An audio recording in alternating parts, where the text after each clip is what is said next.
दुश्मन न करे दोस्त ने वो काम किया है। भारतीय सिनेमा जगत की एक दमदार अभिनेत्री जो अपने सावली सलोनी सूरत और अलग व्यक्तित्व के लिए जानी जाती थी। आज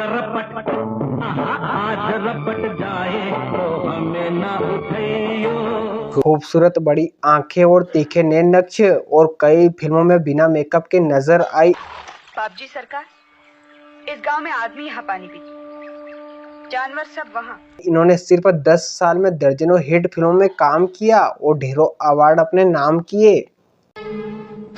हमने सनम को खत लिखा। लेकिन क्या आपको पता है कि इस अदाकारा ने एक दूसरी औरत का घर उजाड़ दिया था। उनकी पति की दूसरी औरत बनकर रही और बिन ब्याही उसके बच्चे की मां बन गई। पहले मिले होते तो आज हमारी शादी हुई होती। इंदर, मुझे बच्चा चाहिए।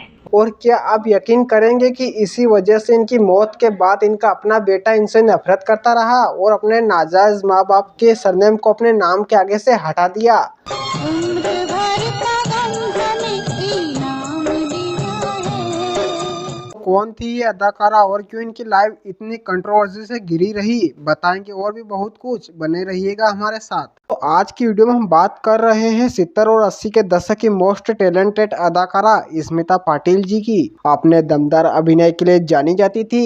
नाचती तो मैं स्टेज पर भी थी, लेकिन यहाँ मुझे डर नहीं लगता। हम इनके जीवन के बारे में जाने इससे पहले आपको बताते हैं कि कौन थी स्मिता पाटिल जी और कैसे इनका फिल्मों में आना हुआ। मुझे मौत ने नहीं, मुझे जिंदगी ने मारा, जिंदगी ने मारा। स्मिता पाटिल का जन्म 17 नवंबर 1955 को महाराष्ट्र के पुणे में एक राजनीतिक परिवार में हुआ था। इनके पिता शिवाजी राव पाटिल जो महाराष्ट्र सरकार के मंत्री थे, जबकि मां विद्याताई समाज सेविका थी। स्मिता ने पुणे के रेणुका स्वरूप मेमोरियल गर्ल्स हाई स्कूल से अपनी पढ़ाई पूरी की और फिर फिल्म टेलीविजन संस्थान पुणे से ग्रेजुएशन किया। कॉलेज की पढ़ाई पूरी करने के बाद स्मिता ने मराठी टेलीविजन में बतौर न्यूज एंकर में काम किया। इसी दौरान इनकी मुलाकात जाने माने फिल्म डायरेक्टर श्याम बेनेगल से हुई, जो उन दिनों अपनी फिल्म चरणदास चोर बनाने की तैयारी में थे। श्याम बेनेगल को स्मिता पाटिल में उभरता हुआ सितारा दिखाई दिया और इन्होंने अपनी फिल्म में छोटी सी भूमिका निभाने का मौका दे दिया। इसके बाद 1975 में श्याम बेनेगल की फिल्म निशांत में स्मिता को काम करने का मौका मिला। दिखा लिए मर्दानगी, भर गया दिल।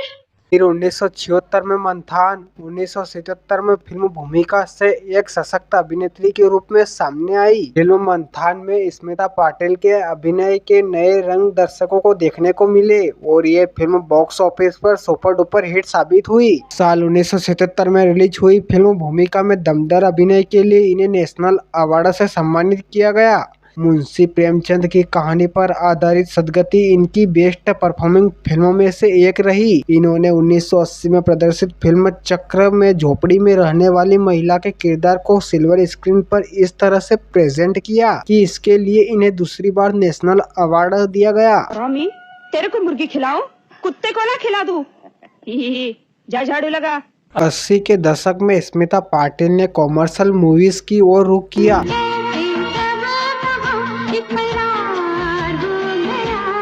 इस दौरान इन्हें सुपरस्टार अमिताभ बच्चन के साथ काम करने का मौका मिला। नमक हलाल, शक्ति और न जाने बहुत सारी फिल्मों में इन्होंने खुद को अमिताभ बच्चन के साथ स्थापित कर दिया। दिल को लगता है कि दो जिस्म एक जान है हम। इस दौरान इनकी सुबह, बाजार, भीगी पलके, अर्थ, अर्धसत्य और मंडी जैसी कलात्मक फिल्में और दर्द का रिश्ता, कसम पैदा करने वाले की, आखिर क्यों, गुलामी, अमृत, नजराना और डांस कॉमर्शियल फिल्में प्रदर्शित हुई, जिसमें स्मिता पाटिल के अभिनय के अनेक रूप देखने को मिले थे। 1985 में स्मिता पाटिल की फिल्म मिर्च मसाला प्रदर्शित हुई, जो फिल्म आज भी स्मिता पाटिल के सशक्त अभिनय के लिए याद की जाती है। मगर अफसोस, स्मिता पाटिल इस फिल्म की कामयाबी देखने के लिए इस दुनिया में मौजूद नहीं रही। मैं जान दे दूंगी, लेकिन उसके पास नहीं जाऊंगी। ऐसा क्यों हुआ आगे बताएंगे आपको। एक्ट्रेस को मिले अवार्ड और सम्मान की बात करें तो महज 10 साल के फिल्मी करियर में इन्हें 2 बार सर्वश्रेष्ठ अभिनेत्री का अवार्ड मिला और 3 बार नेशनल फिल्म अवार्ड से सम्मानित किया गया। वहीं भारत सरकार ने 1985 में इन्हें पद्मश्री से भी सम्मानित किया।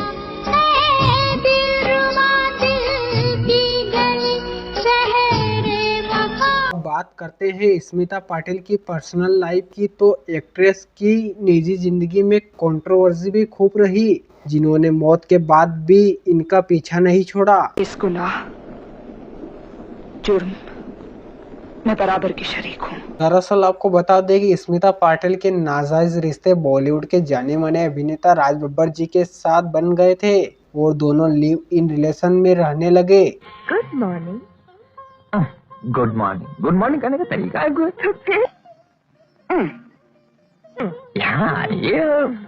और इसी से शुरू हुआ विवाद, जिसमें स्मिता पाटिल की पर्सनल लाइफ में डिस्टर्ब किया। जिस दिन से आए हो रातों की नींद, दिन का चैन हराम हो गया है, बर्बाद करके रख दिया है तुमने मुझे। राज पहले से शादीशुदा थे और 2 बच्चों के पिता थे, लेकिन स्मिता पाटिल के प्यार में पड़ने के बाद उन्होंने लिव इन में रहने का फैसला कर लिया। जाहिर है कि राज बब्बर की पत्नी नावीरा को यह अच्छा नहीं लगा। सोचा हम लोग कहाँ जाए, क्या करेंगे, मेरे बच्चों का क्या होगा। स्मिता पाटिल की मां भी इस रिश्ते के खिलाफ थी। राज बब्बर की पत्नी ने स्मिता पाटिल पर उनकी शादी तोड़ने का आरोप लगाया और हर जगह स्मिता पाटिल और राज बब्बर की हरकत को लेकर कड़ी आलोचना होने लगी। मुंह बंद रखो, मुंह खोलेंगी तो जहर खा के मर जाएगी तू।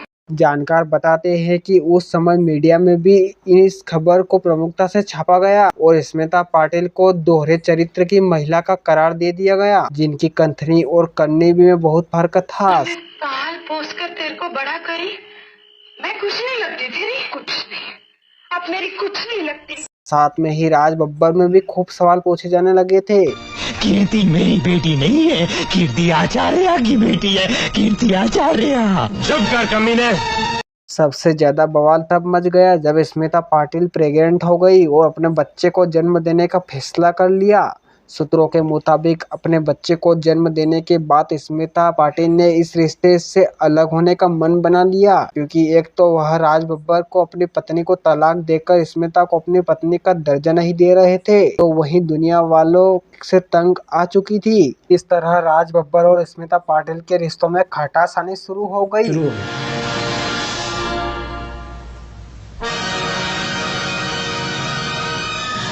स्मिता पाटिल अपने बच्चे के साथ जीना चाहती थी, लेकिन शायद नीति को कुछ और ही मंजूर था। बच्चे को जन्म देने के बाद 2 हफ्ते के भीतर ही ब्रेन में इंफेक्शन होने की वजह से स्मिता पाटिल जी की मृत्यु हो गई। स्मिता पाटिल की मौत के बाद राज बब्बर ने अपने पूर्व पत्नी के साथ समझौता कर लिया और वो वापस अपनी फैमिली से जुड़ गए। बताते हैं कि इसके बाद अनाथ मासूम बच्चे प्रत्येक बब्बर की जिम्मेदारी स्मिता माता पिता ने ली और वो अब उसे अपने साथ ले गए। कह सकते हैं कि स्मिता पाटिल के लिए गए कुछ फैसलों की वजह से जहां एक तरफ रिश्ते उलझ गए, तो वहीं इनके मासूम बच्चे की जिंदगी पर हमेशा के लिए दाग लग गया। बताया जाता है कि महेश भट्ट की फिल्म स्मिता पाटिल की निजी जिंदगी पर आधारित है, जिसमें उन्होंने खुद अपनी असल जिंदगी एक दूसरी औरत का किरदार निभाया था। कविता में ऐसी कौन सी बात है इंदर जो मुझ में नहीं है? स्मिता पाटिल भले ही महान अदाकारा थी, लेकिन अपने निजी जिंदगी को सही तरीके से सहज नहीं पाई और इस वजह से उनकी निजी जिंदगी दुख तकलीफ और तन्हाइयों से भर गई थी। कविता बोल रही हो? कविता? हाँ कविता, बोलो क्या बात है? मुझे डर लग रहा है अपने आप से, सबसे हर चीज से डर लग रहा है। तो होप आप सभी को महान अदाकारा स्मिता पाटिल की ये बायोग्राफी वीडियो अच्छी लगी होगी। यदि वीडियो अच्छी लगी वीडियो को लाइक कर देना और चैनल पर पहली बार आए तो इससे बायोग्राफी वीडियो रिलेटेड देखने के लिए चैनल को सब्सक्राइब करके बेल नोटिफिकेशन को प्रेस कर देना। तब तक मिलते हैं इसी फिल्म स्टोरी के साथ। धन्यवाद।